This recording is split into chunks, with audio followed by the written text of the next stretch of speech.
Hello అండి, ముందుగా అందరికీ నాగు స్వయం సమాచారం ఛానల్కి స్వాగతం.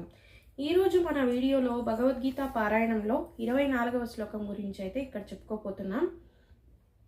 బ్రహ్మార్పణం బ్రహ్మ హవిర్బ్రహ్మగ్నే బ్రహ్మాణ హుతం బ్రహ్మైవ తేన గంతవ్యం బ్రహ్మకర్మ సమాధీనా. బ్రహ్మ ఆధ్యాత్మిక స్వభావము కలది. అర్పణము బ్రహ్మము. హని నెయ్యి బ్రహ్మ ఆధ్యాత్మికమైనది.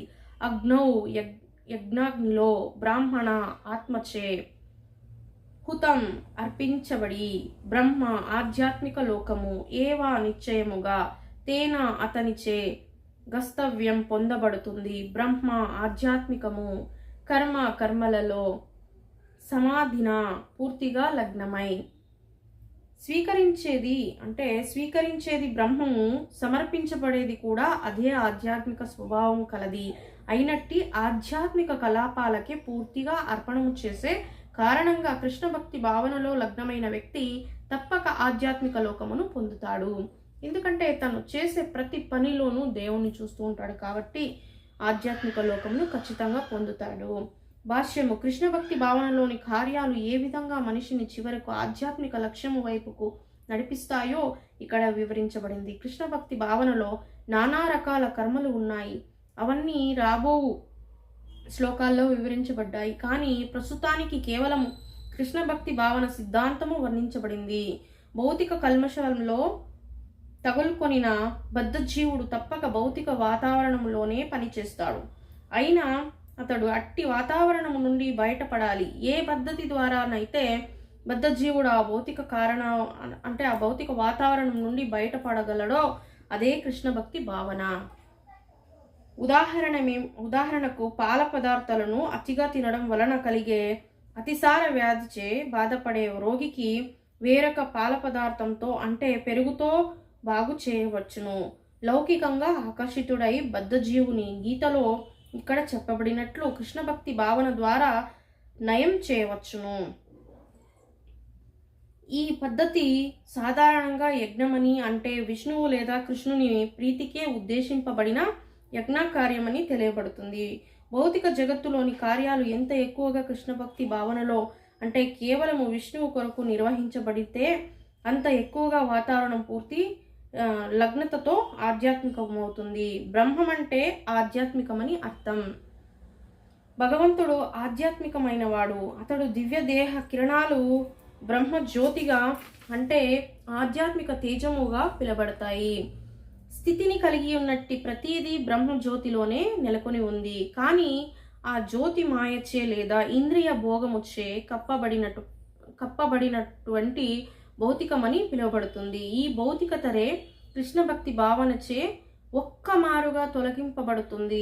ఆ విధంగా కృష్ణ భక్తి భావన కొరకు చేసే అటువంటి అర్పణలను లేదా దానాలను స్వీకరించేది స్వీకార పద్ధతి. అర్పణ చేసేవాడు ఫలము అన్నీ కలిపి బ్రహ్మము లేదా పరతత్వము.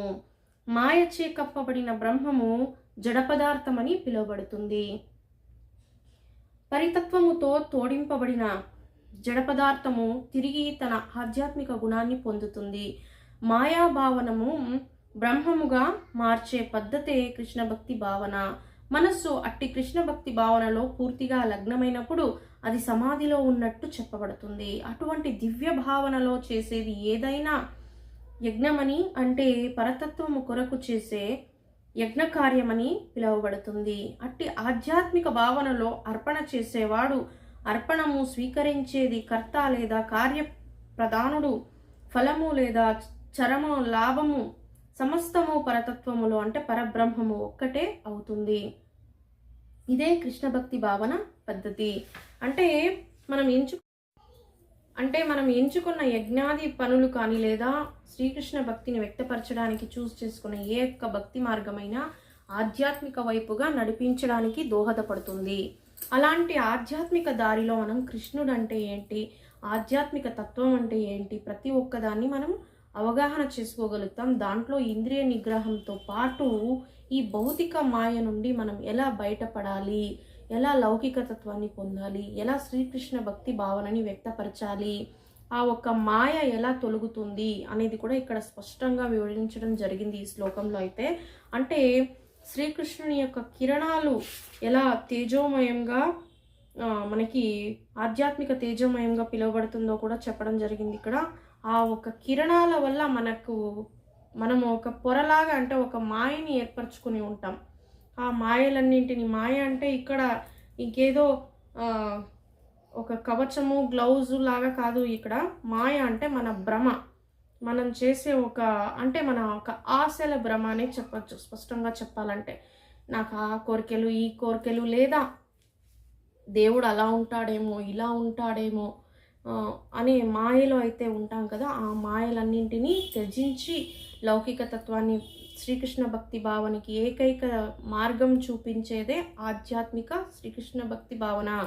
అంటే ఆ మాయలన్నింటినీ తొలగించేది ఆ కృష్ణుని యొక్క కిరణాలు. అంటే మనం ఆ దారిలో వెళ్తే కనుక మనకి ఆ కిరణాలు మనం మంచిగా గ్రహించగలుగుతాము. అలాంటి వెలుగుని ఇక్కడ స్వీకరించేవాడు తనే, చేపించేవాడు తనే, ఏదే ఒక పని బ్రహ్మము పరతత్వము ఫలమునిచ్చేది తనే, ఆకర్షణ కలిగించేది తనే, ఆకర్షణ పొందేవారు అంటే ఆధ్యాత్మిక గుణాన్ని పెంపొందించే వాళ్ళు కూడా ఇక్కడ కృష్ణుడే. కాబట్టి కృష్ణుని కానీ లేదా విష్ణువుని కానీ మనం కృష్ణ భక్తి భావనను ప్రదర్శించాలి అంటే ఏకైక మార్గం మనకి ఆధ్యాత్మిక మార్గమే. అది ఏదో ఒక్కదాన్నైనా మనం ఎంచుకొని శ్రీకృష్ణ భావనని తెలుసుకోవాలి. అలాంటి ఒక ఆధ్యాత్మిక దారిని ఎలా పొందాలనేది, ఎలా ఆ మాయని చీల్చుకోవాలనేది ఇక్కడ ఈ శ్లోకంలో వివరించడం అయితే జరిగిందండి. ఇదే అండి వాటి వీడియో. ఇక 25వ శ్లోకం ఏంటి అంటే, దైవమేవాపరే యజ్ఞం యోగినః పర్యుపాసతే బ్రహ్మాజ్ఞాపరే యజ్ఞం యజ్ఞేనైనో వజాహ్యతి. దైవం దేవతార్చనలో ఏవా ఈ రకంగా అపరే కొందరు, యజ్ఞం యజ్ఞాలు, యోగినః యోగులు, పర్యుపాసతే చక్కగా పూజిస్తారో, బ్రహ్మ పరతత్వమనే, అగ్నౌ అగ్నిలో, అపరే మరికొందరు, యజ్ఞం యజ్ఞము, యజ్ఞేన యజ్ఞముచే, ఏవా ఆ రకముగా, ఉపజాహ్యతి అర్చిస్తారు. కొందరు యోగులు వివిధ యజ్ఞాలను సమర్పించడం ద్వారా దేవతలను చక్కగా పూజిస్తారు. మరికొందరు పరబ్రహ్మనే అగ్నిలో హోమం చేస్తారు. భాష్యము: పైన వర్ణించబడినట్టి కృష్ణ భక్తి భావనలో విధులను నిర్వహించడంలో నెలకొనే వ్యక్తి పరిపూర్ణ యోగి లేదా ఉత్తమ యోగి అని కూడా పిలువబడుతుంది. అంటే ఈ యొక్క యజ్ఞ యాగాదులు, దేవుని యొక్క కృతులు చేసే వాళ్ళని పరిపూర్ణ యోగి అని మనం ఇక్కడ పిలువబడుతుంది అని చెప్పడం జరిగింది. కానీ దేవతార్చనలో అటువంటి యజ్ఞాలని చేసే ఇంకొందరు కూడా ఉన్నారు. మరి ఇంకొందరు పరబ్రహ్మకు లేదా భగవానునికి నిరాకార తత్వమునకు యజ్ఞము చేస్తారు. అంటే వివిధ తరగతులను బట్టి వివిధ రకాల యజ్ఞాలు ఉన్నాయి. వివిధ రకాల కర్తల ద్వారా అటువంటి వివిధ తరగతుల యజ్ఞాలు కేవలము బాహ్యానికి యజ్ఞ వర్గీకరణము సూచిస్తాయి. యథార్థానికి యజ్ఞం అంటే దేవదేవుడైన విష్ణువును సంతృప్తిపరచడము. అతడే యజ్ఞుడని కూడా తెలియబడుతుంది. నానా రకాలైన యజ్ఞాలను 2 ప్రధాన తరగతులుగా విభజించవచ్చును. అవే లౌకిక సంపత్తుల యజ్ఞము, దివ్య జ్ఞానాన్ని పొందడానికి చేసే యజ్ఞము.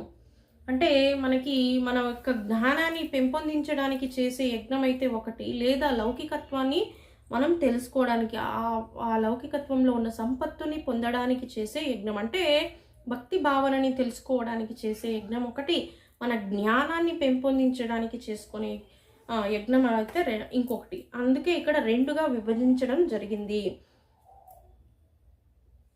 నిజానికి యజ్ఞాలను విభజించడం అయితే జరిగింది, వర్గీకరణలో అయితే చేయడం జరిగింది. కాకపోతే ఆ వర్గీకరణలు పైన మెరుగుల్లాంటివి. ఈ యజ్ఞాలన్నీ కూడా విష్ణుమూర్తి యొక్క సంతృప్తి కొరకే చేయబడతాయని ఇక్కడ చెప్పడం జరిగింది. శ్రీకృష్ణ భక్తి భావనలో ఉన్నవారు దేవదేవుని ప్రీత్యర్థము తమ లౌకిక సంపత్తుల అన్నింటినీ త్యాగం చేస్తారు. కాగా ఏదో తాత్కాలికమైన భౌతిక సుఖాన్ని కోరే ఇతరులు ఇంద్ర సూర్య దేవతల ప్రీత్యర్థము తన లౌకిక సంపత్తులను త్యాగం చేస్తారు. ఇంకొందరు అంటే నిరాకారవాదులు నిరాకార బ్రహ్మములో విలీనం చేయడం ద్వారా తమ వ్యక్తిత్వాన్ని త్యాగం చేస్తారు. విశ్వానికి వేడిని కలిగించడం, నీళ్లు అందించడం, వెలుగును ఇవ్వడం వంటి లౌకిక కార్యాలను నిర్వహించడానికి, పర్యవేక్షించడానికి భగవంతునినే నియామకమైనట్టి శక్తివంతులైన జీవులే దేవతలు. భౌతిక లాభాలలో అభిరుచి కలిగిన వారు వైదిక ఆచార కర్మల అనుసరించి వివిధ యజ్ఞాల ద్వారా దేవతలను పూజిస్తారు. వారు బ్రాహ్మీశ్వరవాదులు, అంటే పలు దేవతలను విశ్వసించేవారని పిలువబడతారు. కానీ పరతత్వము యొక్క నిరాకార తత్వాన్ని ఆరాధిస్తూ దేవతా రూపాలన్నింటినీ తాత్కాలికమైనవిగా భావించే ఇతరులు తమ వ్యక్తిత్వాలను పరమాగ్నిలో ఆహుతి చేస్తారు. ఆ విధంగా వారు భగవంతునితో లీనం చేయడం ద్వారా తమ అస్తిత్వాలను సమాప్తి చేస్తారు. అటువంటి నిరాకారవాదులు భగవంతుని దివ్య స్వభావాన్ని అర్థం చేసుకోవడానికి తాత్విక కల్పనలో తమ కాలాన్ని త్యాగం చేస్తారు. ఇంకొక రకంగా చెప్పాలంటే కామ్యకర్మతులు తమ భౌతిక సంపత్తులను భౌతిక భోగానికై త్యాగం చేస్తారు. ఇలా భౌతిక భోగానికి త్యాగం చేసేవాడు కొందరైతే ఇంకొక రకంగా చెప్పాలంటే నిరాకారవాది భగవంతుని అస్తిత్వంలో లీనమై ఉద్దేశంతో తన భౌతిక ఉపాధులను ఆహుతి చేస్తాడు. నిరాకారవాదికి పరబ్రహ్మమే యజ్ఞగుండము, బ్రహ్మాగ్నిచ్చే దహింపబడుతుంది, వ్యక్తిత్వమే ఆహుతి. అయినా అర్జునుని వంటి కృష్ణ భక్తి భావనాయుతుడైన వ్యక్తి కృష్ణ ప్రీత్యర్థమే సమస్తము త్యాగం చేస్తాడు. ఆ విధంగా అతని సమస్త భౌతిక సంపత్తులు అలాగే అతని ఆత్మ సమస్తము కృష్ణుని కొరకే త్యాగం చేయబడతాయి. ఈ రకంగా అతడే ఉత్తమ యోగి. కానీ అతడు తన వ్యక్తిగత అస్తిత్వాన్ని కోల్పోడు.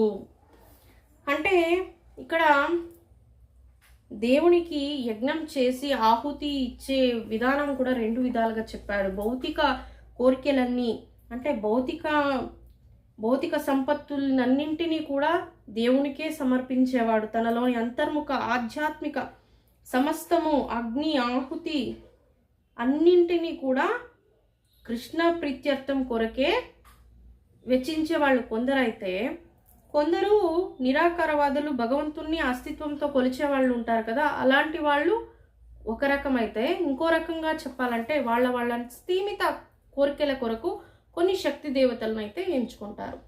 అంటే వేరే ఇతర దేవతలన్నింటినీ పూజిస్తూ వాళ్ళ కోరికలు తీరాయా అక్కడికి వదిలేసేటువంటి యజ్ఞయాగాదులు కూడా కొన్ని ఉన్నాయి. అవన్నీ భౌతిక సంపత్తులన్నింటినీ త్యజించి శ్రీకృష్ణునికే తన పూజని యజ్ఞయాగాదులను సమర్పించే వాళ్ళే నిరాకార వాది పరబ్రహ్మ యజ్ఞ. అక్కడ దేవుణ్ణే యజ్ఞగుండము, ఆ ఆహుతే బ్రహ్మనే అగ్నిచే దహింపబడుతుంది. అంటే అక్కడ ఉన్న దేవుని యొక్క ప్రీతిలోనే, అంటే ఆ యొక్క భక్తిలోనే తన యజ్ఞయాగాదులు చేసినట్టు సమస్తము కృష్ణ భక్తికే త్యాగం చేయడం, తన వ్యక్తిగత అస్తిత్వాలన్నీ కోల్పోవడం. వ్యక్తిగత అస్తిత్వాలు అంటే తన మనసులో తను ఏమనుకుంటున్నాడు, శ్రీకృష్ణుడే తనకి ఏకైక మార్గం, అది ఒక్కదాన్నే తను గుర్తుపెట్టుకొని ఉంటాడు. ఇంకా అవన్నీ వేరే సమస్త భౌతిక సంపత్తులన్నింటినీ త్యజిస్తారు కేవలం కృష్ణ భక్తి భావనకి. అలా కాకుండా ఇక్కడ దేవుని ప్రీత్యర్థము లౌకిక సంపత్యాలను త్యాగం చేస్తారు. ఇంకొందరు అంటే నిరాకారవాదులు నిరాకార పరబ్రహ్మంలో లీనం చేయడం ద్వారా తన వ్యక్తిత్వాన్ని త్యాగం చేస్తారు. వ్యక్తిత్వాన్ని కూడా కొందరు అయితే విడిచిపెట్టుకుంటారు. ఎందుకంటే అక్కడ బ్రహ్మ అంటే పరబ్రహ్మ ఎంతటి గొప్పవాడు తెలుసుకోవడంలో తన వ్యక్తిత్వాలని, అంటే వాళ్ళ స్వార్థం కొరకు ఉన్న వాళ్ళైతే వ్యక్తిత్వాన్ని కోల్పోతారు. కాకపోతే దేవుని పరబ్రహ్మని యొక్క క్లారిటీ ఉన్నవాళ్ళు వ్యక్తిత్వాన్ని మాత్రమే నిలుపుకుంటారు. తను ఎంచుకున్న ఆధ్యాత్మిక దారిలో ఆ వ్యక్తిత్వాన్ని అలాగే కొనసాగిస్తూ ఉంటారు అని కూడా చెప్పచ్చు మనం. ఇక్కడ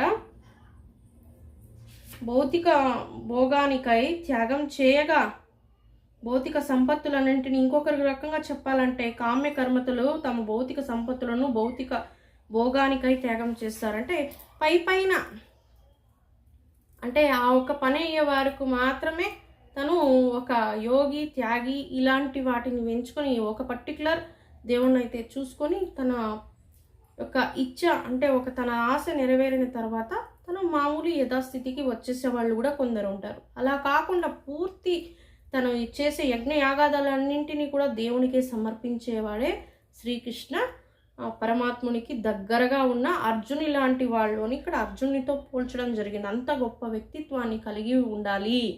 శ్రీకృష్ణుని యొక్క భక్తిని మనం పొందాలంటే, తనపై భక్తిని ప్రదర్శించాలంటే, భౌతిక లోకాన్ని త్యజించి లౌకికత్వాన్ని మనం పొందాలంటే అంతటి గొప్ప భక్తిని వలె మనం ఉండాలి. ప్రతి ఒక్కటి శ్రీకృష్ణుని కొరకే చేస్తున్నాం. మనం చేసే ఒక భక్తి భావన ఏ ఒక పని అయినా అది శ్రీకృష్ణుని కొరకే. స్వార్థం, ఆశలు, వ్యామోహాలు ఇవన్నింటినీ త్యజించి శ్రీకృష్ణుని కొరకే చేసే యొక్క ఏకైక మార్గాన్ని శ్రీకృష్ణ భక్తి భావన అని ఇక్కడ స్పష్టంగా ఈ శ్లోకంలో అయితే చెప్పబడిందండి. Thank you for watching.